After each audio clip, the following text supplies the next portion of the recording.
Today we'll discuss the connection between diseases and a person's character traits. Has anyone heard about a specific link between diseases and character? If you've heard, raise your hand. Does this match with your illnesses? Have you heard about this here, or perhaps read something elsewhere? The most important thing is to understand why such a thing as disease exists, because without understanding these things, treatment isn't always successful. Sometimes people think that disease is some kind of injustice.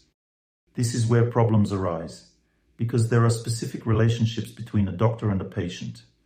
These relationships are based on the correct understanding of what disease is. It's very important to understand this in order to build the right relationships, because the success of the treatment depends on it. A doctor should try their best to heal, but they can't promise quick results, because the result does not depend on them. Because they didn't cause the patient's illness, nor are they to blame for this disease. They're just trying to help. They act as an instrument of help in the hands of God. Therefore, when a patient speaks of needing urgent help, the doctor becomes powerless in the face of such words, because they don't know how to reassure the patient. They don't know when help will come. They just don't know for sure. They are trying to help. And the patient, when in a state of humility, simply humbly makes an effort and waits for relief to come. This is how the relationship is built. These relationships can be damaged by a misunderstanding of this process. Sometimes patients think that the doctor is obligated to help immediately, and this creates a problem. I quite often encounter such situations. It's always unpleasant. So I wanted to focus on this now to prevent such problems in the future. If the doctor is good, they don't need to be told that the patient is suffering. The doctor already sees that the patient is in distress. They try their best to do something, but quick results aren't always possible, because the patient needs to understand why they are ill. Illness is given as a test to a person. It's something that's connected with their character, their habits, their outlook on life. Therefore, it's not always possible to help immediately. And the most important thing required from the doctor is tolerance, resilience, and an understanding of the connection between diseases and a person's health. And what is required from the patient? Do you know the most important qualities of a patient, the two most crucial qualities? Faith, that's one. And the second, humility. Because the doctor is not to blame for anything. They are trying to do something, but nothing really depends on them. They are merely an instrument in the hands of God. They convey what God wants, if the doctor is genuine. We will also talk about what makes a doctor genuine and what does not. Either way, it's very important to understand these things. Of course, this topic is deeper. I wouldn't want to talk too much about it right now because we have many issues. Most importantly, today's lecture will be quite interesting for you. These are mainly my observations. There's information from Ayurveda, but mostly it's my observations. I will now provide you with information that has accumulated through work experience. It's about the connection between character and diseases. We can go through it alphabetically and study it over several lectures. Do you agree? So, the main reason for all diseases lies in the wrong attitude towards this world. We do not understand why this world came into existence, why we need this world, and why we live here. Why do we need this world? It is here so that we can learn how to relate properly to ourselves and to God. We must understand ourselves and who God is. This is the only reason for this world's existence. There are no other reasons. This understanding of who we are is what self-improvement is all about. There are no other ways to self-improvement. How can we strive for perfection if we don't know who we are? If a person doesn't know their own name, how can they fill out a form about themselves? It's very hard to do. No one can understand whose form it is. Similarly, we must understand who we are. This is the foundation of all knowledge. Who knows who they are? Raise your hand. Everyone knows. Well, who are you? Servants of God. Servants of God. And do you serve God? She knows. Yes, our nature is to serve. We don't even want to serve anyone, although it is in our nature. It is human nature to serve. If one does not do so, they immediately fall ill. And there are many different character traits that arise from just one thing called selfishness, just the desire to serve oneself, egoism. No, not from this thing. You just don't know. The sacred scriptures describe all this, that the soul lives in the spiritual world. And in the spiritual world, all living beings are in the mood of service. This is the main principle of their existence there. Because if a living being, a soul, does not want to serve, it means that it immediately violates the spiritual principles of the spiritual world. And as a result, God satisfies the desires of such beings. That's why the material world came into existence, where all souls, all living beings, initially have the desire not to serve but to be served. So, as soon as we get here, the first shell that forms around the soul, the first force that ensnares us, is the false ego. It's the subtlest force that exists around us. And we immediately identify ourselves not with the soul, not with spiritual power, but with matter. We think that I am this body. We call ourselves the body. Patients often ask me, will my soul be reborn in another person? This means that they do not understand that they are the soul and that they will have another body. But they say, my soul will be born in another person. This means they think they are the body and that they will die, and their soul will be born in another person. But in reality, it's not like that. In fact, we are the soul, and the body is given to us so that we can learn about ourselves, our nature. It is given to us so that we can rule over something. Because the soul did not want to serve, but wanted to rule. As a result, the soul is given a body, and the soul rules over this body. It wants to rule over something, it rules the body, and it also rules over everything that surrounds the soul. It controls everything around it, it tries to dominate. This is a secret desire, everyone has it. So we want to make things better for ourselves, to improve our relationships. In other words, we want to be comfortable. But when the question arises, will it be good for me or for them? What do I choose? I choose it will be good for me. This is the main problem that brought us here and causes our suffering. And what will be the result of these sufferings, of this endurance? The result will be this. We will simply learn to take care of each other, and then happiness will come. When will it be good for us? When we learn to take care of each other, then we will understand that everyone should serve God. Because we don't pay for sunlight, and it is constantly provided. We also don't pay for air. There's a law. When a person uses something unreasonably and without gratitude, they gradually lose that blessing. That's the law. We use air unreasonably, so we are depriving ourselves of this blessing, the same way we unreasonably use everything else. And gradually everything gets worse. It is our own fault, because we don't know the laws. When we know the laws, everything will be fine. Therefore, the most important principle is learning and getting knowledge. We must constantly study and try to understand everything. The essence of our life is self-improvement and knowledge. So diseases are a lesson for us. They should teach us. A person can learn subconsciously and consciously. If one learns subconsciously, there's a chance that one might get sick again. If a person learns consciously, then they will not get sick, because they will know what is what. I'll give an example of someone learning subconsciously. Suppose someone has a heart condition. From what? From being resentful. A person stops taking offense because their heart hurts as soon as they feel offended. Therefore, they lose the quality of being resentful. This is subconscious learning. There is also conscious learning. Conscious learning means that the person is aware. It means intelligence is filled with power. Conscious learning means that the person studies everything. And what is the most important quality in learning?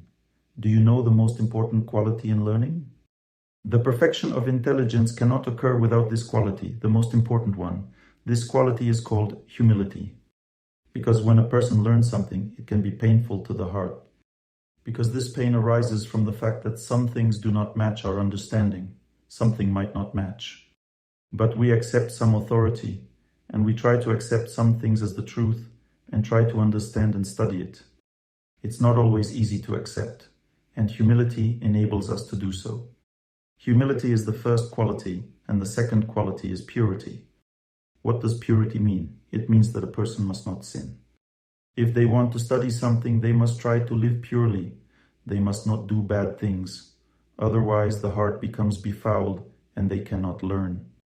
Why can't they learn? Because their consciousness changes as a result of their actions. The senses act in such a way that the mind changes because of this. The mind changes due to this, and a person immediately acquires a different worldview. For example, a student thought their teacher was good because the teacher was giving high grades. Then one didn't study for a lesson, which was a sinful act. One came to school, the teacher gave them a failing grade and became a bad person in their eyes. Their worldview changed as a result of these actions, but they don't see the connection. Worldview changes as a result of our actions, and then it's very hard to change them back. First, everything is fine. Then, once the worldview has changed, it's difficult to revert. This is a big problem. Therefore, humility and purity, these two things also matter in treatment. There is no difference between treatment and learning in this regard.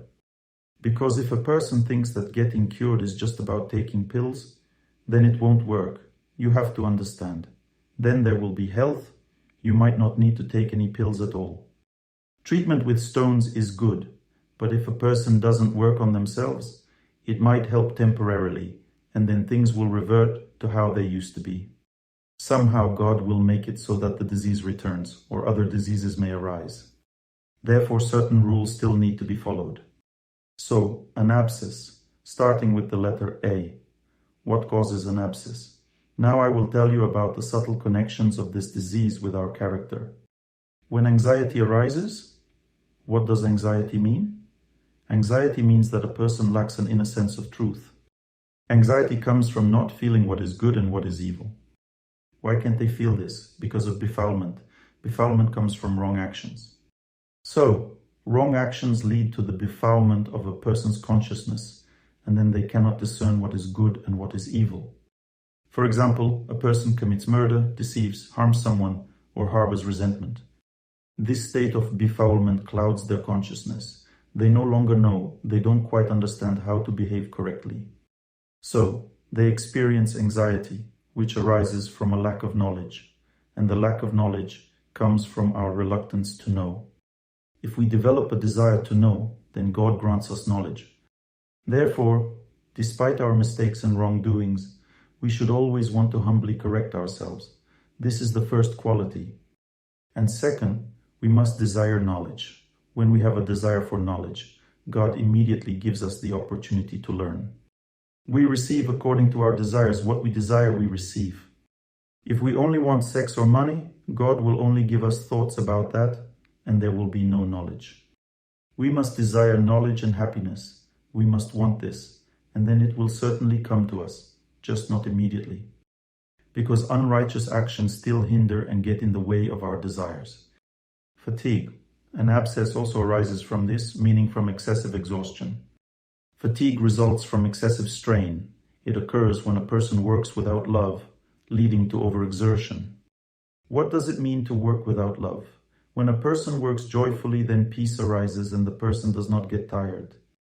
You know, sometimes when you go to the countryside, you work long hours joyfully and don't get tired. Someone who gets tired does not work joyfully. They are in a hurry, wanting to dig everything up faster. Then they get tired. An abscess also arises from greed. What is greed? What causes greed? It comes from a lack of feeling love. A person doesn't feel love, doesn't feel it, and gradually this power accumulates within their body. Why does one not feel love? Because one doesn't want to give anything to anyone. They want to take everything for themselves. A lack of love accumulates, yet a person needs to receive pleasure. A soul cannot exist without pleasure, and the soul, yearning for pleasure, begins to grab everything for itself. As it does not know that it needs to serve and then receive joy, it starts grabbing everything due to a lack of proper understanding. The body starts grabbing everything for itself. But the soul pleads, I want pleasure. And the mind thinks that pleasure is just about grabbing for oneself. Such a misconception arises. When we do not want to serve God, such misconceptions arise. We do not want to take care of others, we want to take care of ourselves only. An abscess arises from sloppiness. What is sloppiness? It's a lack of understanding the necessity of cleanliness. Such a lack arises as a result of mental befoulment. The mind no longer understands what is good and what is bad. It just does things randomly, thinking, it's all the same. Whether I wash the socks or not, it makes no difference. It doesn't care because it doesn't see pleasure in doing nice things for other people. Mainly, a person is not sloppy when they care about what others think of them. If they don't care, they become sloppy, and this leads to abscesses. How does sloppiness lead to an abscess? Dirt simply accumulates on the skin. How does greed cause an abscess? Greed increases certain improper hormones in the body. They disrupt metabolism. Also, greed increases the accumulation of toxic substances in the body directly through overeating, and as a consequence, abscesses occur. How does overexertion affect? It lowers the immune system due to fatigue. Immunity suffers. How does anxiety work? Why does an abscess occur? Inflammatory mediators increase, meaning the inflammatory process from anxiety increases. The intensity of inflammation increases. There's a tendency to eat sweets when overexerted. There are two types of people. Some, when overexerted and lacking joy, try to do something good for someone else, while others try to eat something sweet to do something good for themselves. Next, what causes adenoids to suffer? Adenoids suffer from irritability. What is irritability? It's when a person gets irritated by a minor irritant. They can't control themselves even if nothing serious has happened. What causes irritability? A lack of joy in the heart. When a person does not have enough joy in their heart, they become irritable. Because when the soul is not filled with happiness, it searches, where is happiness? Where is happiness? A little unhappiness comes, someone may say something bad, but the soul seeks happiness. There is no happiness because we only take care of ourselves, not others, and irritability arises immediately. Because the more joy a person has in their heart, the more they're filled with joy, the less irritability they have. The less joy in the heart, the more irritability. Why is there little joy in the heart? Because we don't want to help others, we want to take care of ourselves. Tension, adenoids arise from tension. There's a particular type of tension called pettiness, when a person purses their lips. This pettiness, this tension, arises from a lack of humility. It means the person somewhat haughtily regards everyone around, unaccepting of their flaws. And they immediately think, ugh, this person is like this, that one's like that, they're bad, they're all sloppy and don't do things right. And their lips purse. Adenoids are organs that bring us the happiness of humility. So when a person is humble and accommodating, their adenoids don't suffer. But when they are very inclined to pettiness, they suffer. Pettiness, irritability, focusing on what causes disgust, a person concentrates on this. It's not just having something that causes them disgust, but they focus, concentrate their attention on it. And think, my son is constantly dressed inappropriately. It's already time to wear a fall coat, but he goes without one. And the lips immediately purse. And even I already have a sore throat because he isn't wearing a coat. This arises from a person's pettiness. They dislike someone else's behavior. As a result, they focus on it. It causes such a problem. Psychological vulnerability. What is this vulnerability? When is a person vulnerable? When they lack an understanding of inner fairness. When a person is prone to deceit or tends to endure another's deceit. When they themselves are inclined to deceive, they lose the understanding of what the truth is. They lose the sense of what the truth is. Then they become afraid of everyone. Vulnerability arises. And when a person allows others to be deceived, vulnerability arises from fear. Such a person feels that something is wrong, but they can't change anything. Vulnerability arises, and as a result, adenoids also suffer. What causes alcoholism? It arises from a lack of understanding of how pleasure is generated. There are 3 types of pleasure. The first type of pleasure is when a person works and, enlightening themselves with knowledge, achieves happiness. So, they study something, meaning they achieve happiness through effort. This is the first way to achieve happiness. The second way to achieve happiness is effortlessly doing something like trying to win happiness in a lottery. It's a kind of gambling happiness without much effort, just some fraud is performed. Such happiness is superficial. The third type of happiness is when a person rejoices in the misfortune of others. These three types of happiness exist constantly. The first type of happiness, where a person works and achieves happiness, that's real happiness. It's enduring. If a person engages in frauds, always remember, if we win something, we will lose just as much eventually. It might not be immediate, but it will happen. It's a law. If we trick or deceive someone, gaining something the easy way, it will be worse later. If not in this life, then in the next, but it will accumulate anyway. Therefore, there's no need to act this way. The third type of pleasure is when someone desires pleasure at the expense of someone else's misfortune. For example, raping someone. The second type of pleasure initially brings pleasure, then suffering. The third type of pleasure never brings pleasure, it always brings suffering.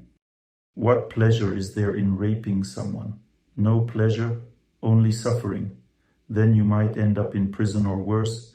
It's a very bad fate. Such a person is always reborn as an animal in their next life. They cannot be reborn as a human. So, there is no pleasure in it. So, those who want easy pleasure, namely the second and third types, start to drink alcohol. Nowadays, many people drink. Why? What's it related to? It's related to the lack of joy. They don't have enough happiness in life. They think, where is the happiness? Where is the happiness? Since the soul cannot exist without happiness, it starts to drink eventually. What is drinking? It's a poisoning of the brain, a specific type of poisoning, where an exchange occurs. The exchange goes like this. I exchange happiness for my brains. That means the person acquires happiness and loses reason. A person doesn't lose anything, especially health.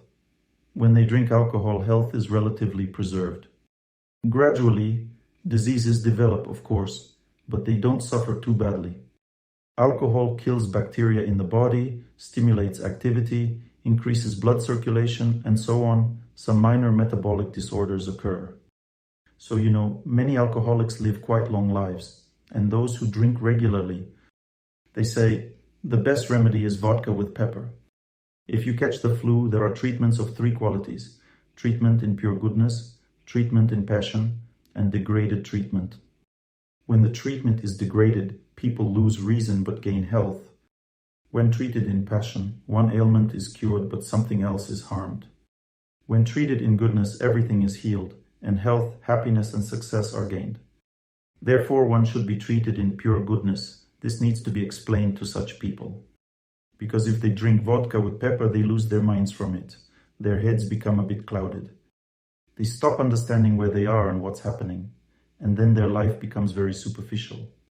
And so does the life of their relatives. They can't protect their family or themselves. A sense of responsibility is lost because there's not enough reason. They no longer care about their children. The strength of responsibility is lost because of the desire for cheap pleasure. Such problems arise from the lack of knowledge that this will not ultimately bring happiness. Alcoholism arises from foolishness, when a person has already lost their mind, perhaps even in a past life. So a person may simply be born foolish. And they don't understand how to live correctly, what to do. They just drink because everyone else does. It's from foolishness that a person becomes afflicted with alcoholism. And from disillusionment in life, one set the wrong goals in life and desired what they should not have. And when a person either achieved their goal and felt no satisfaction, or simply failed and felt disappointment, they began to drink because they saw no other purpose. When a person strives for self-awareness, they do not experience disappointment. On this path, there is always learning. If something doesn't work out, that's also interesting. If something is done incorrectly, a person learns from this experience. They are on the path of knowledge. They know they are imperfect, they make mistakes. Something goes wrong, something right. One way or another, they learn. A person who does not follow the path of knowledge makes no conclusions. They simply corner themselves mentally, thinking, what should I do? I desire happiness. Everyone talks about something unclear, something elevated. I don't understand such happiness. I know that if I pour a drink now and drink, I will immediately feel better. This is my happiness. That's how a foolish person thinks, and they are reborn as an animal in the next life, because the human form of life is meant for self-realization. If a person does not want to engage in self-realization, then in the next life they do not receive this human form again. What is the head for? It thinks, therefore it is for self-realization. Hopelessness breeds alcoholism. People drink because of hopelessness. Why does hopelessness arise? A person doesn't know what to do. Hopelessness emerges. Because everything around is bad, it's hard for them to live, they see no way out. Their fate weighs them down.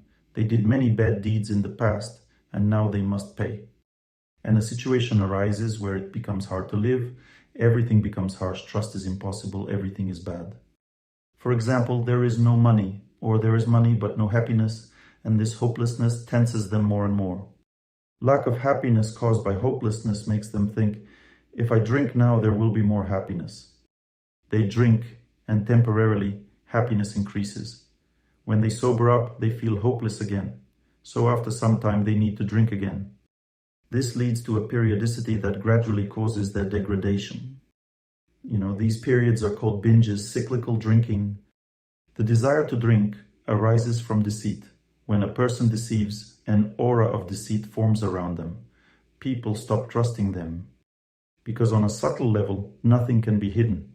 If someone is deceiving, it becomes visible. Nothing can be hidden. If a person deceives another person, it's visible to everyone because the subtle mind penetrates through. We might not be able to explain it, but if a person has a certain trait, everyone sees it. Therefore, when deception occurs, a person becomes unsatisfied. They lack happiness because no one gives them happiness. If a person begins to deceive, everyone mentally turns away from them, and they feel that happiness has stopped. The source of happiness is turned off. Happiness doesn't flow. Happiness always comes from other people or from God. We can't derive happiness from ourselves alone. How long can we keep ourselves happy? 5 minutes. If you take a bath, you're bored in 5 minutes. You wanted to enjoy your own company, you started eating, got full quickly, you can't enjoy yourself for long. But from other people, happiness can flow continuously, incessantly.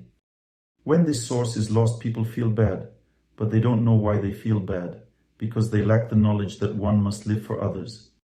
We don't know why we feel bad, because there are subtle connections with other people. If these connections are bad, life gradually becomes worse and worse. When a child is born, they don't have such connections. Somehow, they burn them off before birth. They're born anew, running and jumping, testing their bodies. It's easy and joyful for them, they grow and frolic. Then new connections begin to form, and if they're the wrong kind, things get progressively worse for the child. Then as they grow up, it becomes very hard to live. Not because we become smarter, but because we live incorrectly. Because the wiser a person is, the happier they become. True happiness arrives in the present. Loneliness breeds the desire to drink. What causes loneliness? The desire to take rather than give. Will a person who always gives be lonely? Think about it. Will a person who wants to give be lonely? There are people who want to give, but they do so selfishly. They give and then get angry. Oh, I gave away, I'm so good, and they're bad, they don't appreciate what I give. This stems from selfishness, and in this case, the person also becomes lonely. They seem to give, but they do it out of self-interest. But if a person gives selflessly, enjoys giving, then everyone enjoys being around them. They won't be lonely. Guilt breeds the desire to drink, because people often don't understand how to deal with their guilt. We say, I am guilty, but we're selfish. We don't want to rectify our guilt, because we want to do everything well for ourselves, not for others. So we feel, I am guilty, so what's next? Am I going to ask for forgiveness? Even if I ask for forgiveness, I'll say, forgive me, I won't do it again. But will I really not do it again? These words imply that first I ask for forgiveness, then I need to realize how to do things differently, and then start doing them differently. Imagine the work that must be done after asking for forgiveness, but we just apologize and that's all. There's no self-improvement, so the guilt remains and the person loses pleasure because they used to derive pleasure from someone and lost it. Then they think they need to drink and forget all the misery that happened. A bottle is their best friend because it demands nothing. Just drink and that's it, you feel good. A kind of animal joy arises. Does anyone disagree with this, or does everyone agree? Any objections? I'm not blaming anyone, honestly. Don't think badly of me. I'm just telling you how things are. The next ailment is allergies. What causes allergies? First of all, it comes from a person's lack of humility, because an allergy is an increased sensitivity to something. Lack of humility can manifest in different ways, not necessarily towards another person. If a person just has such a finicky, irritable egoism, then on a subtle level, they can react to anything. This egoism can clash with plants, pollen, and animals. Allergies simply arise from a lack of humility. How do you treat allergies? You need to cultivate humility. As soon as a person becomes more humble, the allergy subsides. Anxiety also causes allergies. The anxiety must be quite intense, restless. When a person is agitated, they experience increased sensitivity. When they fret, they deplete their joy, they sap their strength, and everything starts to irritate them, leading to internal reactions with pollen, etc. An allergy is simply a clash with some foreign object. We clash with it because we cannot endure, and we cannot endure due to egoism, due to a lack of joy. What generally causes anxiety? It arises because a person is emotionally attached to one object than to another. Their subtle material energy. Their feelings have a subtle material nature. It attaches to some object and pulls them in one direction, then in another direction, and they lose peace. One does not seek happiness within themselves, nor does one give it to others. Instead, one tries to take it from outside and keep it for themselves. One doesn't give happiness from within to others, but tries to take something from outside and says, I need a car, I need a house, I need this, I need that, but I don't have enough money for everything. And the person becomes anxious. They think, what should I do? How can I earn money? And they start floundering and anxiety appears. Sometimes it also causes allergies. Overexertion generates allergies. Why does overexertion occur? Because a person doesn't understand the law. When a person works in happiness, God provides everything for them. They think, the more I work, the more money and everything else I will have. And do you know what the amount of wealth or blessings depends on? It depends on how much benefit we provide to others. Sometimes we can work without benefiting anyone. That means if we don't engage in virtuous activities, we just work. And in doing so, we are not acting with love. When we act without love, we bring no good. Because activities without love bring no good results. If you stroke someone without love, they won't really need your caresses. The person will think, what are they doing? And will leave. Similarly with work, the object we create is infused with a certain energy, and this energy allows the object to be used. If you make a car very well and with high quality but with irritation and tension, when someone gets in it, they will not feel good. There's a likelihood that they might get into an accident. So, it's hard to use such an item as intended when it's made in a state of anxiety.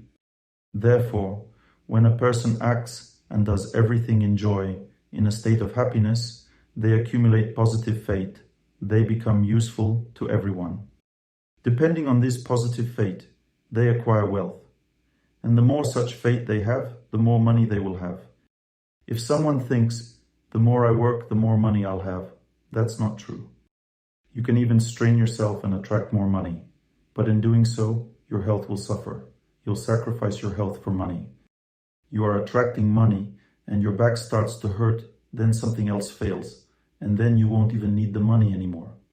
Or you spend it all on medical treatments and think, what did I do this for? So such excessive strain is not necessary. This is an activity in passion. It does not lead a person to happiness. I'm telling you this now, but still, no one believes it. Because this needs to be understood very deeply before giving up such activities in passion.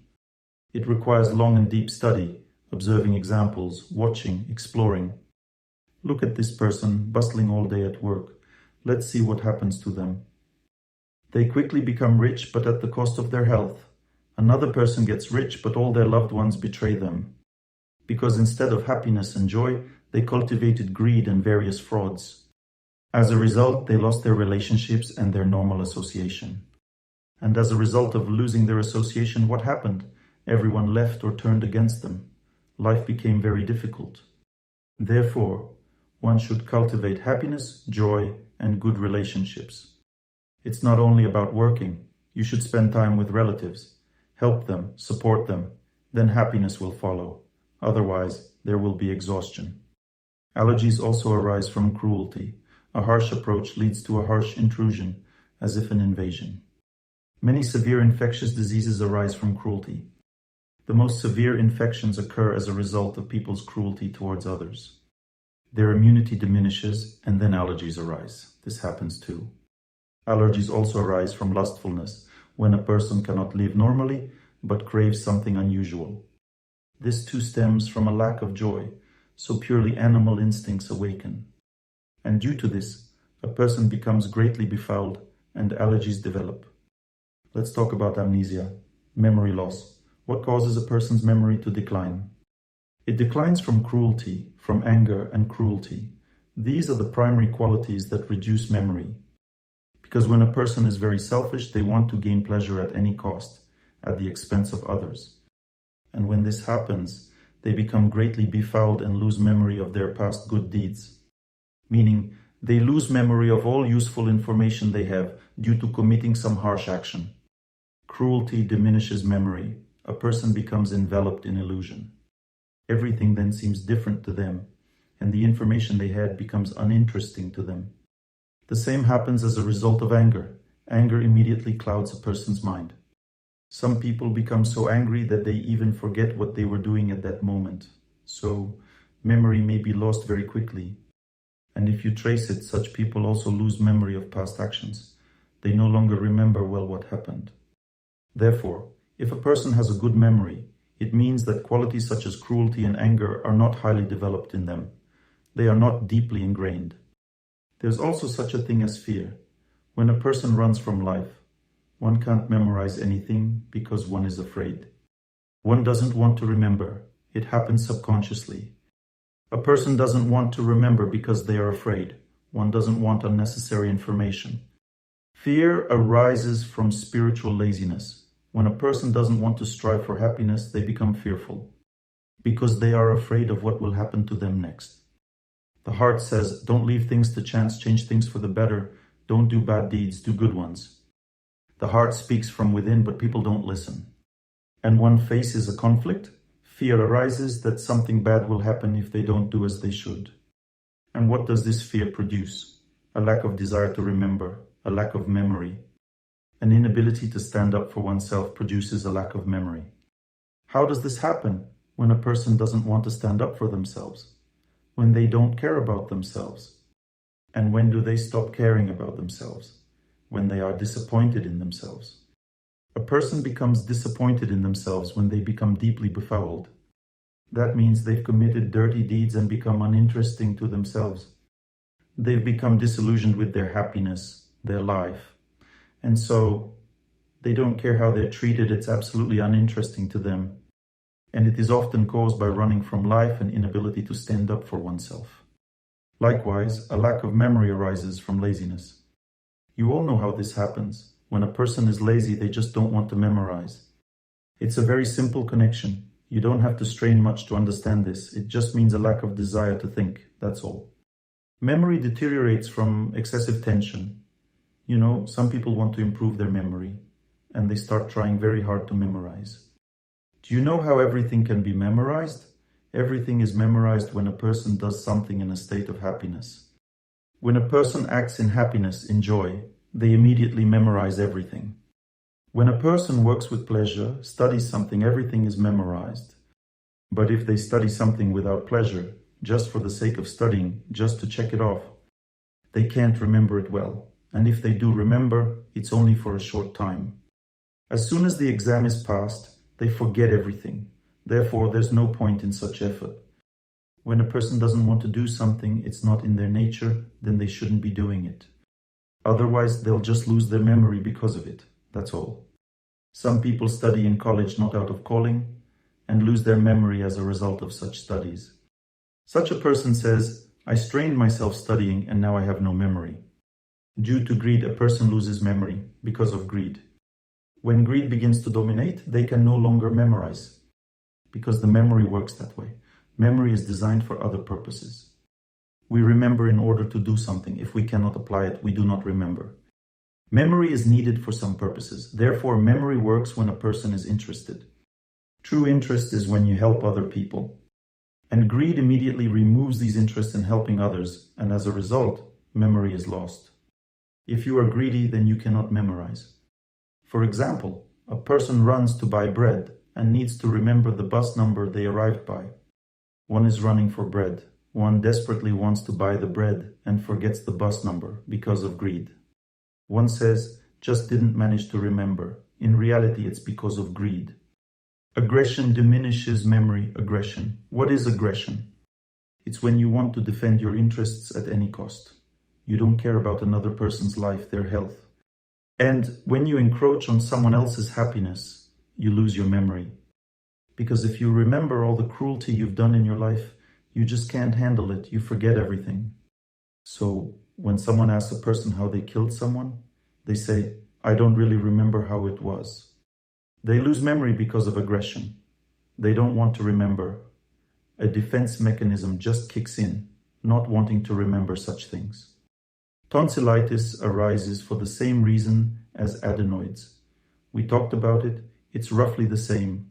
Squeamishness, lack of humbleness, meticulousness, irritability, insecurity, disregard.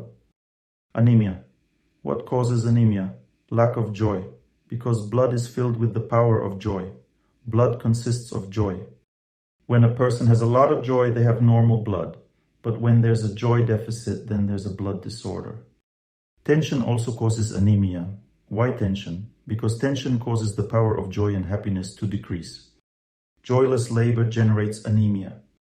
Hopelessness. It's the same thing. We discussed what hopelessness is. Why does anemia arise? Because there's a lack of joy. Along with depression comes anemia. What is depression? Depression is when a person is completely lost. Nothing interests them because they see no joy in anything. Depression means a reluctance to live. The person gradually fades. They are dying, living in this body. Meaning, they are dying not as usual, aging as everyone, but just visibly wilting. This state is called depression. It has become uninteresting for them to live, because they see no purpose, no joy in this life. And then anemia also arises. When passivity arises, anemia occurs. What causes passivity? Laziness. When a person sees no purpose in life, does not see, does not understand how they need to act to achieve happiness, passivity arises. What causes passivity? It's caused by the fact that the person sees no meaning in what they are doing. There is no result. There is no joy in doing something. They do not understand the happiness that comes from action. They think, when something is done for me, then I'm happy. From this selfish desire, passivity arises. This is a terrible state. The person can't even turn on the TV by themselves. They say, Mom, turn on the TV. Mom does everything for them. Mom is attached to them, does everything for them, and they have become so lazy. Mom, go turn on the TV. Mom, go turn off the TV. I don't want to watch it. They're showing something bad. All this causes a person to lose blood. What joy can come from this passivity? Activity brings joy, passivity brings laziness, and the person suffers very much. Fear of life generates anemia. A person who constantly did bad things, constantly suffered pain for it. They developed such a sense of fear, the fear of wrong actions. When there is fear of life, a person loses joy. As a result, they get anemia.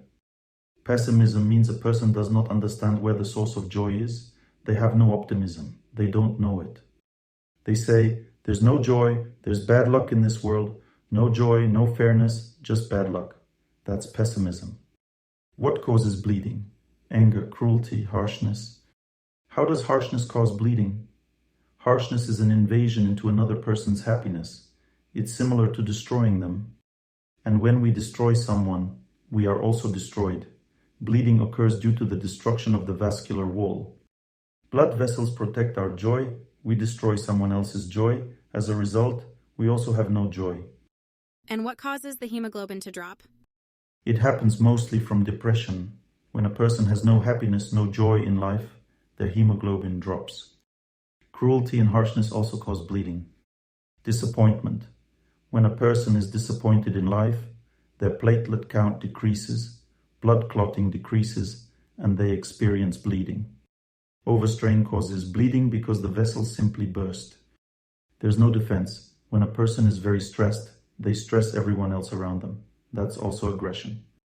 When one really stresses everyone around too much, their vessels begin to suffer. Bleeding occurs from insolence. Insolent people often experience bleeding. Disregard generates bleeding. Disregard is also dangerous. It's a very strong form of aggression. When someone is dismissive towards something, accidents happen.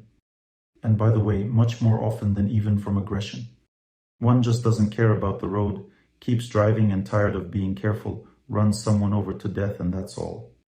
Disregard may cause an accident, and it immediately increases the tendency to bleed.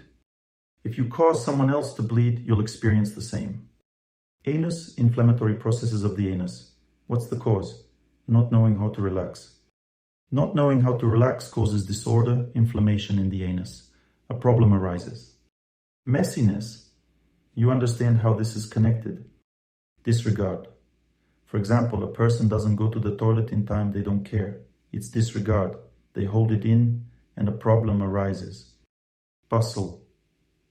The same thing, intestinal muscles tense up incorrectly, muscles overstrain, and spasms occur. As a result, the person cannot go to the toilet in time. Irritability. When a person is very irritable, they crave spicy food, and spicy food irritates. Someone here disagrees with me. You don't feel like eating spicy food? Do you want onions, garlic? And what do you feel like eating? Tomatoes? Then it's not irritability. That means it's a different quality. Fussiness, for example. It's not always irritability. It may be fussiness or tension. But irritability provokes the desire to eat something spicy, something like onions, garlic, or something of that sort. Rudeness causes inflammatory processes in the anus, because the rectum, associated with such character traits, protects a person from others' insolence. If a person is insolent, then they damage their own rectum, because you can't protect yourself from your own insolence. So the rectum is a bastion of a person's protection. All the filth accumulates there. If a person behaves very aggressively, then their rectum suffers from aggression, from the fact that they release their filth onto others and thus also bring problems upon themselves. If you study all this, you will see how strongly everything is connected. Now, raise your hand if you've been ill with something and it coincides with what I'm saying. Let's not name the illnesses. Does anyone see the connection? And some might think, I'm a good person. I don't have bad qualities. When someone comes to me for treatment, I see the illnesses. I immediately list these things and explain how they are connected to the person. Those who have been diagnosed over the phone know this. Even fistulas occur in the anus. This happens due to strong messiness, excessive straightforwardness, harshness. This leads to such problems. Generally, if the list includes such harmless things as not knowing how to relax, innocence, let's say, or not knowing how to stand up for oneself, then everyone finds these qualities in themselves. But other, harsher sounding things, those are more difficult to admit. After all, I'm a good person. I'm good. How could I have such bad qualities? Well, I might have issues with standing up for myself, but I'm a good person. That's why I can't stand up for myself. And if we talk about greed, for instance, that's not about me. What greed? I'm the most selfless person in the world. Sometimes a person just wants to stand up for themselves. This is a different quality. If they want to stand up only for themselves, it can be insolence. When a person fights for justice and can't stand up for themselves, that's bad. Not being able to stand up for oneself means lacking a sense of personal dignity. Standing up for oneself is not selfishness.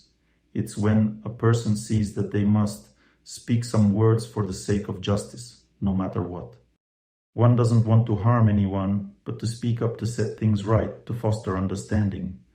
If this is missing, then the person doesn't know how to stand up for themselves and ends up being oppressed by others' harshness. That's not good either. Itching in the anus can be caused by fussiness, depravity, or messiness. Apathy. What causes apathy? Laziness, wounded pride, disbelief.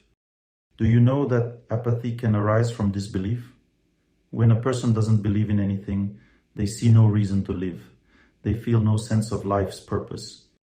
That's why they become apathetic. Energetic weakness arises. What causes this weakness? The fact that a person has not received affirmation. They acted in the wrong direction. They didn't receive affirmation for their positive qualities. An energetic weakness arises. They feel like, I don't know if I should do this or not. They become energetically weak, unable to move in the right direction. Suppression of emotions causes apathy. When are emotions suppressed? When a person's feelings are tied to the wrong things and always receive a negative response. And the person then thinks, this is all nonsense, I'm not going to do it. And then emotional lethargy sets in. And fear also breeds apathy. We've already discussed what causes fear. Well, that's enough information on this topic for today. Let's answer the questions. There have been so many lectures and many questions have accumulated. I was offered to answer questions from notes, but right now there are no notes. You can write notes at the beginning of the lecture. I will answer. But please don't write any nonsense. Let the question be useful to everyone, so I can explain it for everyone. They say our brain operates at 70%. Is there a way to utilize it more? Not even close to 70%, much less. The question isn't how much we're able to utilize. You can utilize as much as you want. The question is only about necessity. When a person has no joy, no happiness in life, the brain simply doesn't want to engage. It doesn't want to.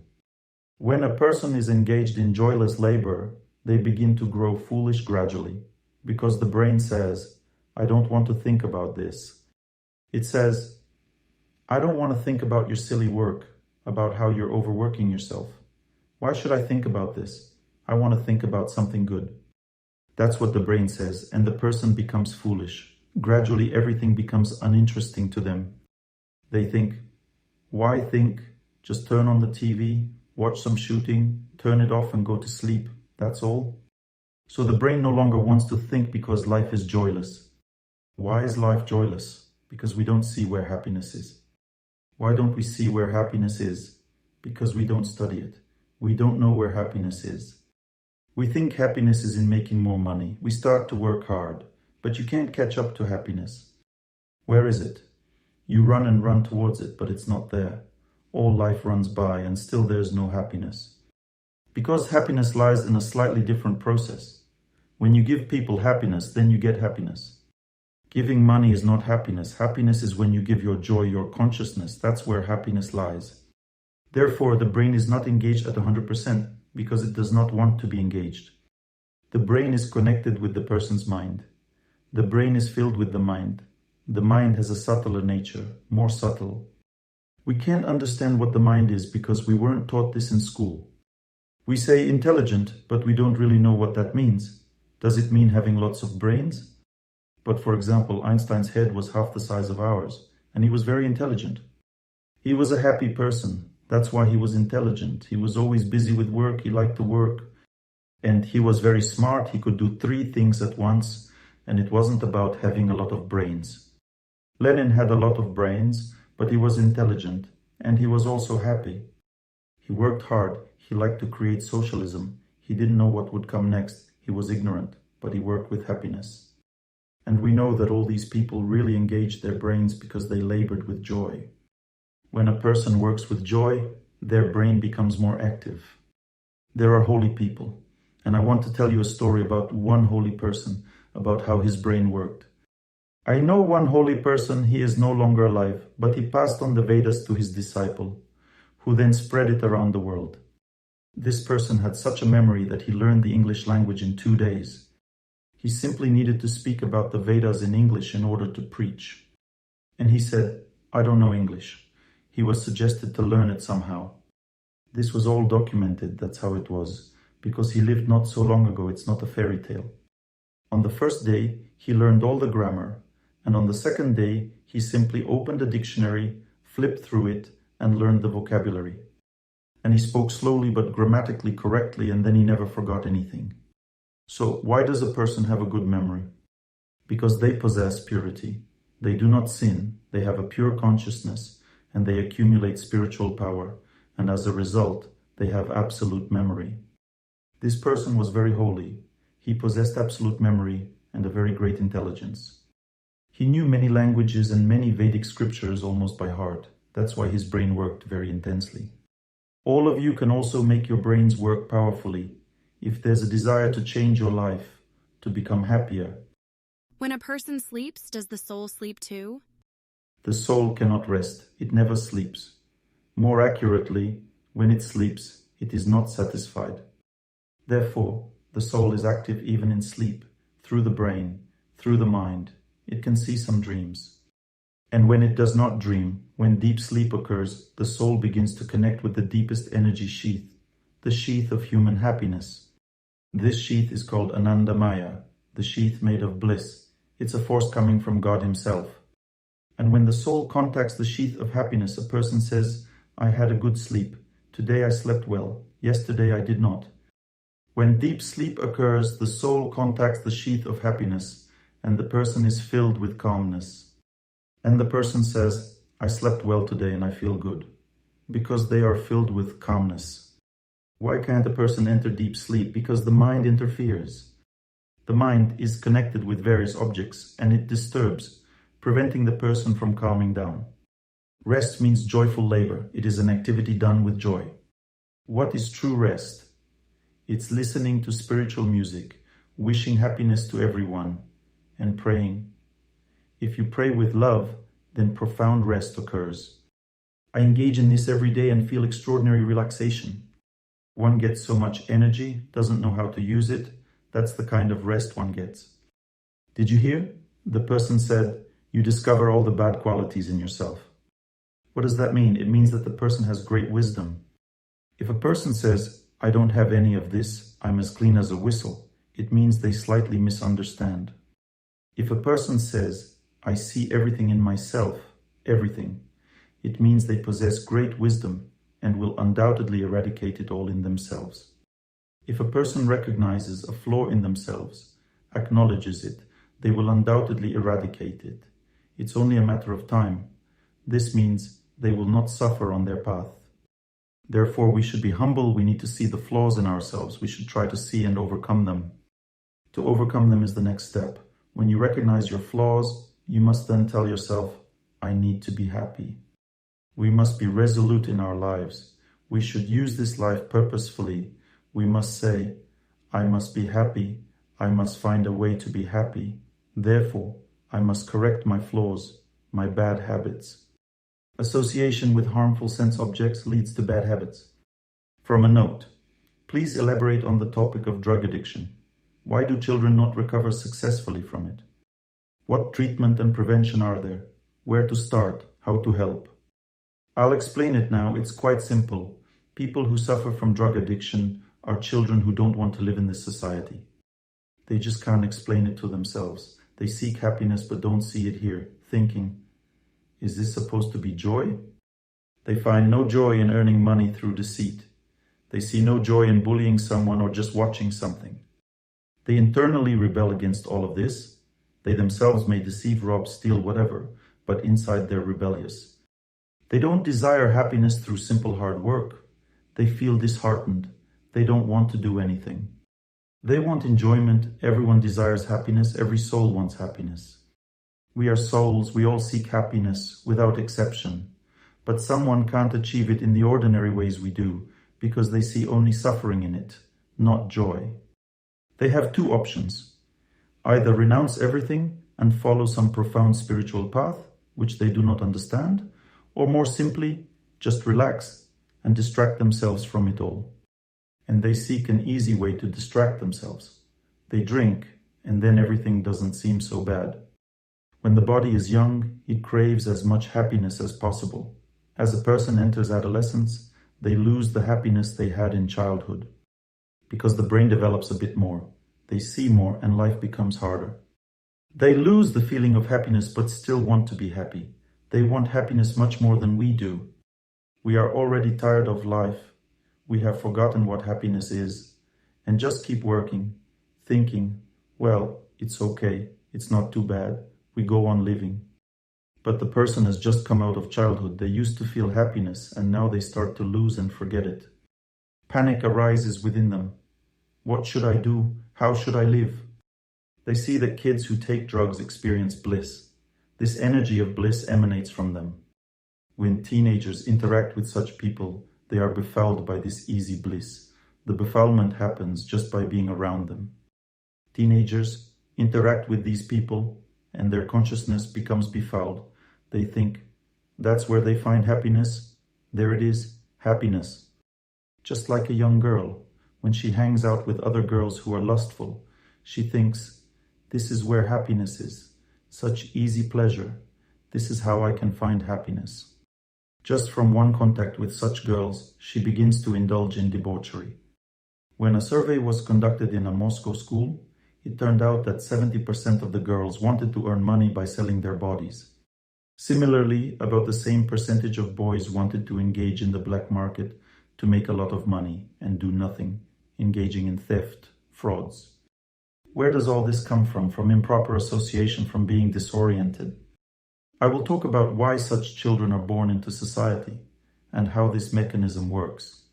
It's all described in the Vedas. It's even predicted that this would happen. How do we fight this? By cultivating knowledge. We need to explain, to talk, starting with ourselves. We don't even know how to give happiness to our children. They are unhappy at home. They run away from home. And what do they find on the street? Easy happiness. They still don't have the brains. They even see the results, see someone get sick. But at their age, at 14, they're not supposed to have developed reason yet. Their reasoning isn't developed. A man's reasoning develops by age 33. Like Jesus Christ, he was at the age of reasonable maturity. A woman's reasoning develops depending on whom she marries. What if a woman is unmarried? Then she gains reasoning from her father. These are not my words. This is what's written in the Vedas. A woman should marry correctly, then she will be very wise. Then should the husband be wise? Yes, the husband needs to be wise. That comes from pious activities. When a woman conducts herself purely, God grants her a good husband. If she lives impurely, then God gives her a bad husband. And where can I read about this? There are many sources. Bhagavad Gita, Srimad Bhagavatam. Anyway, it's quite complex. What I'm telling you now is easier to understand. Just listen. Especially since I present it with a medical perspective. It's not written exactly like that in the scriptures.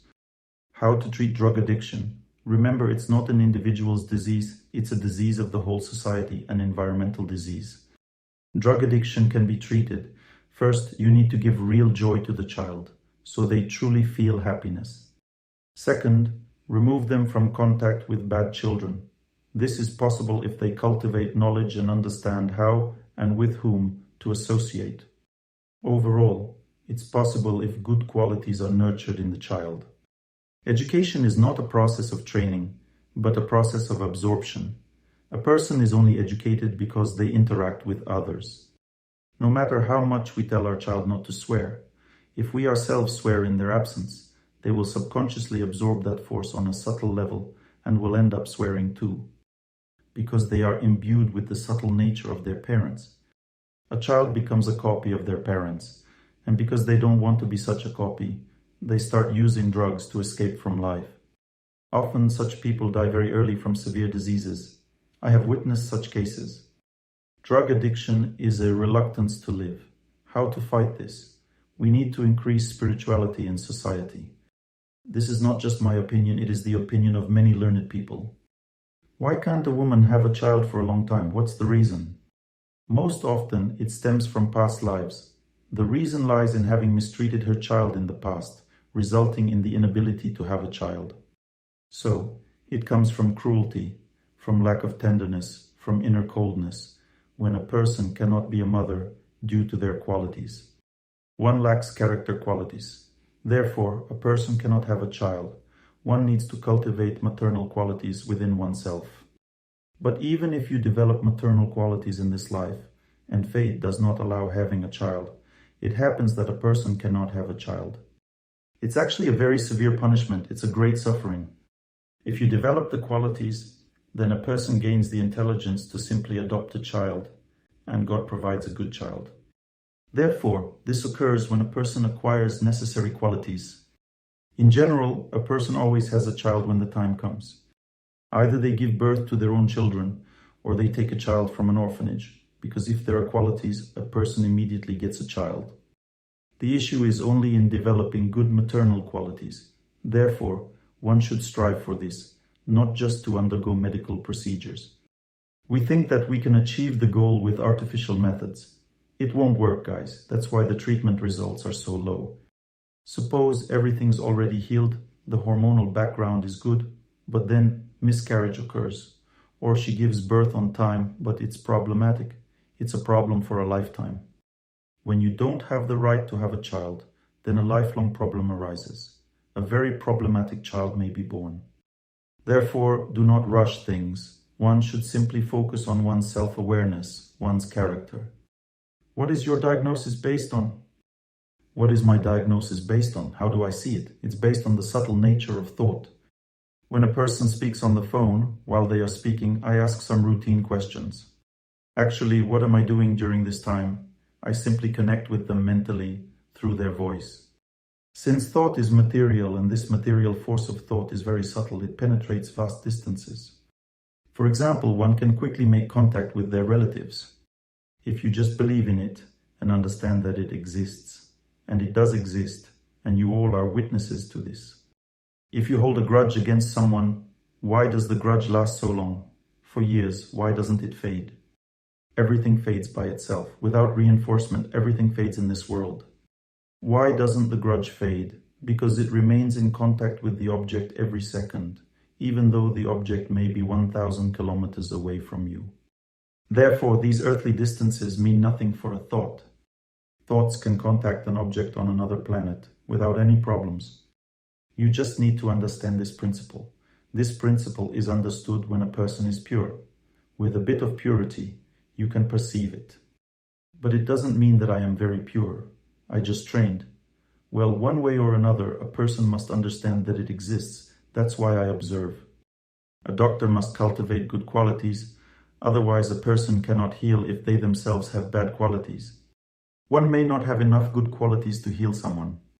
If it's not enough, it means one has committed significant sins. You just lack the strength to heal. It happens. Simply, God may not grant health through you, or just doesn't give health, because the person is not doing everything as they should. It varies. There are many different reasons. Overall, diagnosis over the phone is done through contact of thought with voice. Through the voice, I contact the subtle nature of the person, and through their subtle nature, I quickly determine all their problems. Some people think that's impossible. All right, moving on. Here, someone has brought blessed food. You may try it. Who brought it? Raise your hand. There's a young person sitting back there. This food brings happiness. That means a person prepares it in a state of love for God, and then they distribute it. What causes epilepsy? Epilepsy arises as a result of severe actions in a past life. Most often in a past life, not in this life. It's some cruel action towards another person. It causes epilepsy. So, a person loses the ability to be rational for some period of life because they deprived someone else of freedom or life. This is generally the case, most often. How to get rid of it? When a person performs pious acts, they then rid themselves of epilepsy. Causes of mental illnesses. Mental illnesses mainly arise from a person not striving inwardly for the truth, not being sufficiently oriented towards the truth. It is an escape from reality. A person begins to interact with some subtle realms that have nothing to do with our actual life. Generally, this arises from self-assertion, when a person doesn't want to have anything to do with what's happening here. One wants something of their own. One fantasizes something of their own. Schizophrenia develops. Gradually, one retreats into their own inner life. Another cause of mental illnesses is that you strongly opposed people in a past life, meaning you hindered the development of their subtle energy nature. You constantly pressured them, oppressed them, prevented them from living peacefully and joyfully. Then in this life, a certain planet suppresses your subtle energy nature. And the person remains in a state of depression for some time, then an outburst occurs and they begin to activate. So, a manic depressive state arises. When a person's egoism is very suppressed, other issues arise related to these egoistic inclinations. One starts to imagine themselves as someone very special. All this happens because of deficiencies related to self-awareness when a person escapes from reality. One engages in some incorrect processes of self-awareness. A person starts practicing some kind of black magic, some mantras that destroy or try to destroy other people's health. Or one was engaged in some nonsense in a past life, and then mental disorders are developed. This generally happens as a punishment for incorrect activity, the wrong type of activity. Explain how to correctly determine the daily routine in any location. You just need to find out the local time and set your routine accordingly, but I'm not an astronomy expert. You have to draw it somehow. Place a stick. We learned it in school. You were also taught how to determine the time in any location by the sun. Here's a man. If anyone is interested, the man in the front row knows how to do it. What do I think about Dianetics? Let's agree on this. It's better for an expert in that field to talk about any science, because criticizing any knowledge is the easiest thing to do. As I am an expert in Ayurveda, ask me questions about Ayurveda. I don't want to criticize anyone and say that my science is better than another. And how can I say something good about Dianetics if I haven't delved into it? Generally, one must delve deeply into something to speak about it authoritatively. If the Vedas contain predictions of current calamities, does that mean it's God's plan? Everything is God's plan, but God is not vengeful, as some think. Everything is done for the benefit of humanity. We just have a desire to enjoy ourselves at the expense of others. It accumulates. We keep killing animals. During this time, a lot of evil force accumulates on earth. And people can no longer live like this. They just can't live. We would like to live without war, but we can't. Because there has been a great accumulation of evil forces. And as a result, everyone becomes impoverished. If the leadership of the country is greedy, and greedy leadership arises from the fate of that country, from the fate of its people, then everyone becomes poor, no one knows how to make money, everything deteriorates, collapses, everyone becomes hungry, and people become more and more malevolent. And there comes a moment when malice overpowers reason, and people start to destroy everything. War breaks out, that's it. There are wars between states. They arise from the accumulation of collective hatred on the planet. War arises because we can no longer live this way, not because God wishes it and has a desire to do something bad. Start a war, for example, otherwise life is boring. No, it all comes from us, from our sinfulness, from the fact that we do not understand how to live correctly. What causes progressive deafness? It's caused by the fact that a person did not want or does not want to hear. One has a very strong selfishness towards other people's voices, towards other people's information, towards everything that comes through hearing other people. Such people are very meticulous. Very often they dislike other people's opinions. They are very suspicious and untrusting. When I treat people who are a bit hard of hearing, they are always incredulous. There was one patient. She used to say, "It won't help, will it?" I used to reply, "It will help, it will."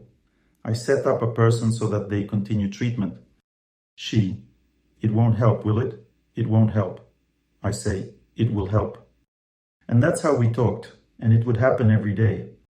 That means a person doesn't trust the process of hearing, they can't believe in words, therefore their hearing fades, leading to deafness. We talked about the power of time. Where do Vedas mention time? There are such scriptures as Srimad Bhagavatam. There are 12 volumes, and almost in every volume, it is mentioned about time. You just need to take it and read it.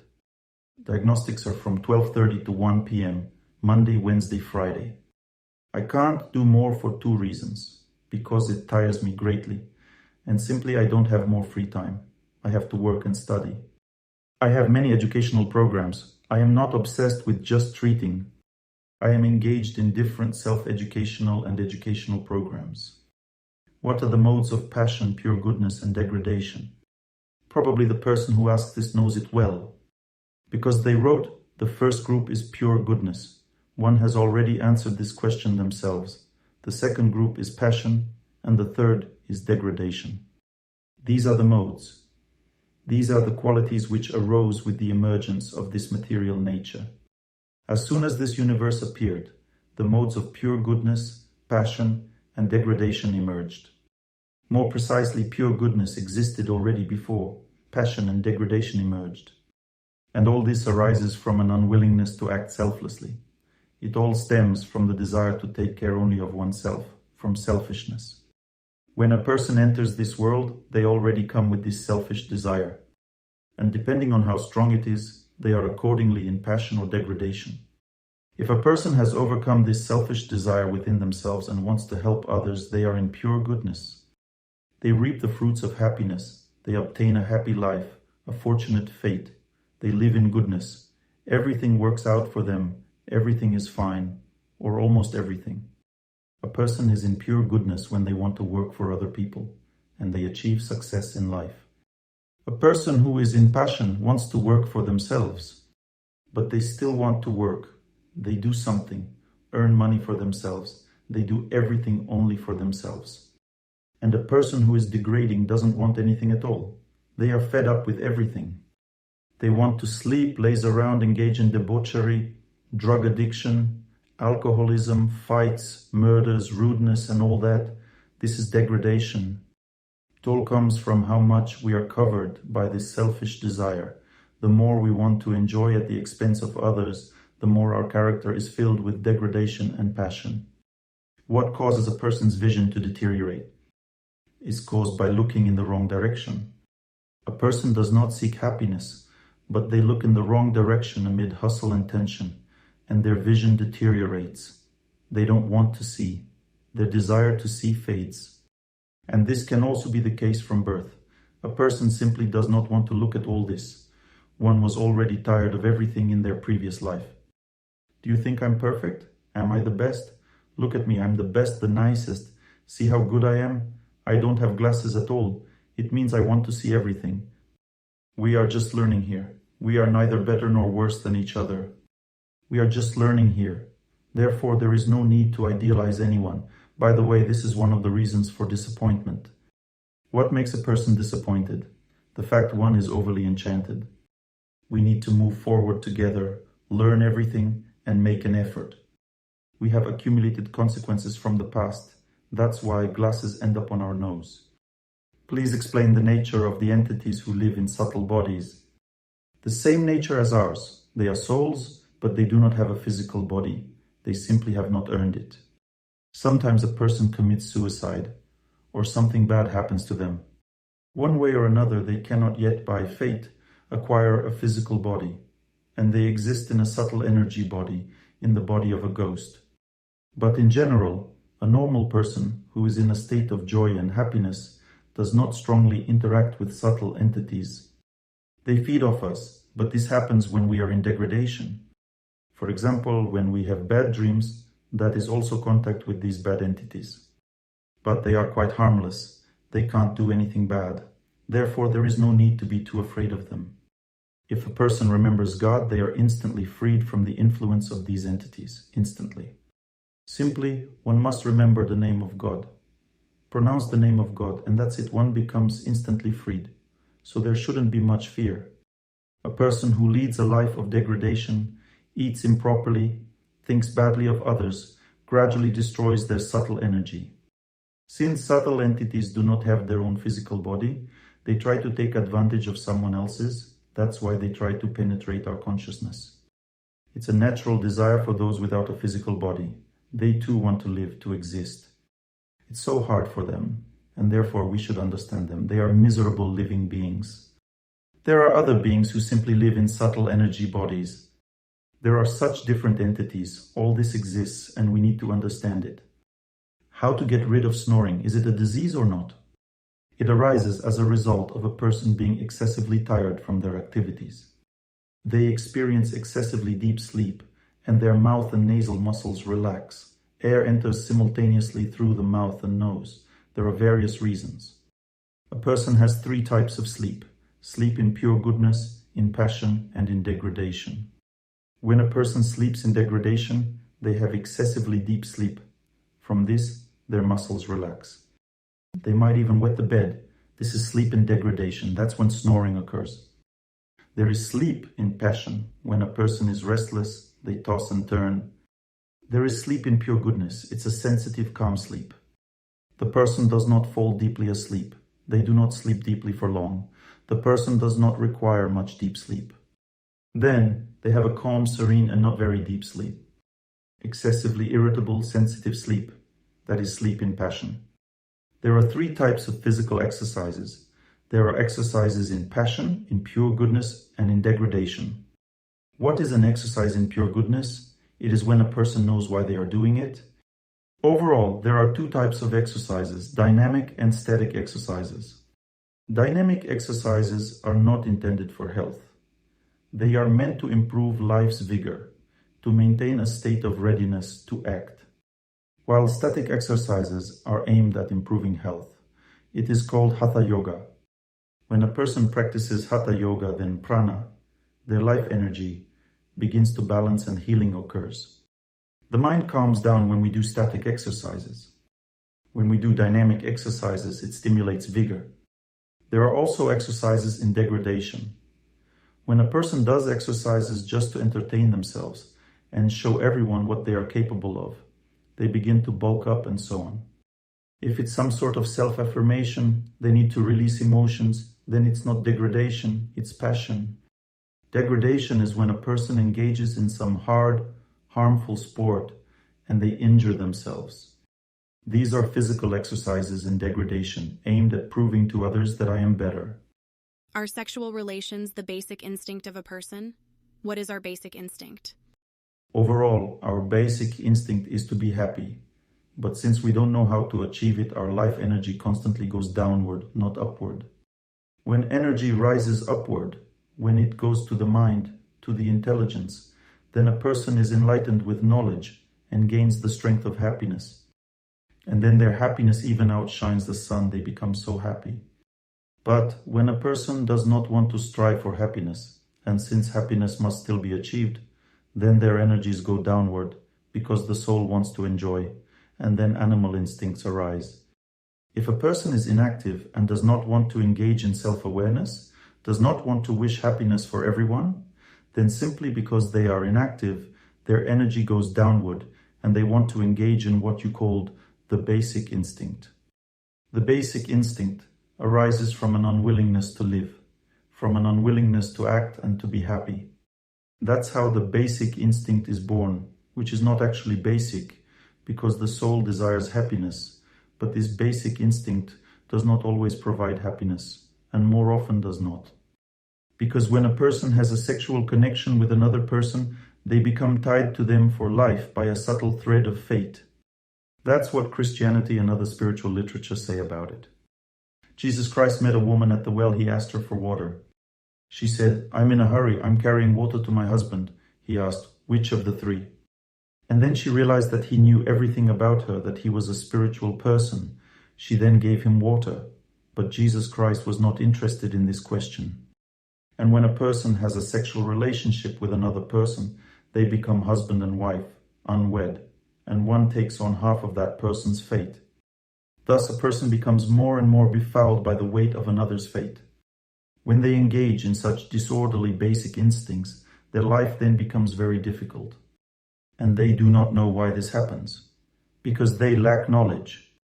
Therefore, one should preserve their purity and not trust those who can satisfy our basic instinct. I believe that all healing systems are good if the treatment involves correcting consciousness. If it is purely mechanical, then there won't be much of a result. What do you think about sending good thoughts simultaneously by many people? This phenomenon exists in nature. It is called the collective chanting of holy names. 500 years ago, when Lord Chaitanya came, he came to establish the power that would bring happiness to people in this age of degradation which has come now. And he proclaimed, "The only way to progress and be happy is to gather together in large groups and chant the names of God together." A tremendous power arises that breaks through all degradation at once. People gather together and chant the names of God. This was also practiced in our country. Dances in a circle. The round dance wasn't initially about the songs people sing now, but it was originally meant for singing about God while dancing.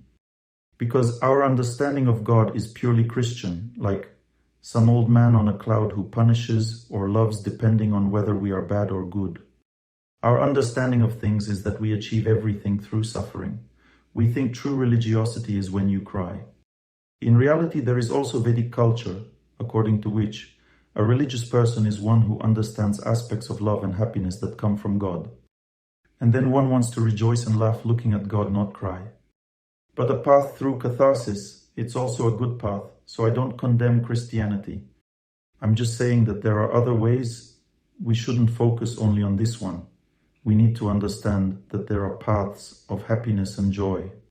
And when people chant the holy names of God, they find themselves in an extraordinary state of happiness. You hear this record? Why is it so good to wish happiness to everyone when it's playing? Because it is also another form of wishing happiness, when a person chants the names of God, which signify happiness. Rama means the all-pleasing and Krishna means the all-loving. And in Russia, these names also existed. We had Krishan, and from this came the word Krisha, roof. Krishan is the all-loving Lord. Krisha, roof, is what protects us. Love protects us. When a person loves no one, there is nothing to protect them. They become vulnerable. They become lonely and defenseless. Therefore, we must love each other. And we must understand this, that we can all together wish happiness now to everyone. And due to this, our strength increases many times. So, there is such a thing as collective wishing of happiness to everyone. It's a very good thing. The power from it grows immensely. One person cannot wish as strongly as when everyone gathers together, and the fate of such people changes for the better. When people think of God together, they find the meaning of life, and then everything improves for them at a deeper level. Is it possible to stop a war this way? Yes, it is entirely realistic that if a person chants the names of God, they can stop anything. You can stop a nuclear war, you can do anything. When people chant the names of God, they can achieve anything, undoubtedly. What do you think about healing methods using candle fire? I will talk about this method of healing. Treatment using fire, treatment using the sun. We'll discuss it in detail. Generally, it's important to understand that it's better to look at the sun than at a burning candle because the sun carries more power of happiness than just the fire from a candle. To be healthy, does one need to love oneself? That's a false notion, meaning there are false concepts of health and there are true ones. When someone says that all diseases come from not loving yourself, it means they think, if I love myself more, I will be healthier. But this concept is easily dispelled. Look, the more I love myself, it means others should act the same way.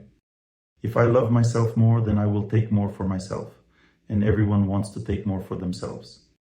Everyone wants to take more for themselves. Not just me, but another person too. And what does that mean? It means that a fight will start and there will be no health, just as it happens here now. There exists a Vedic culture that says we should live in the mindset of service, loving service to God and living beings. Then a person attains real health and happiness, which do not come from wanting to love themselves. That's a false concept of health.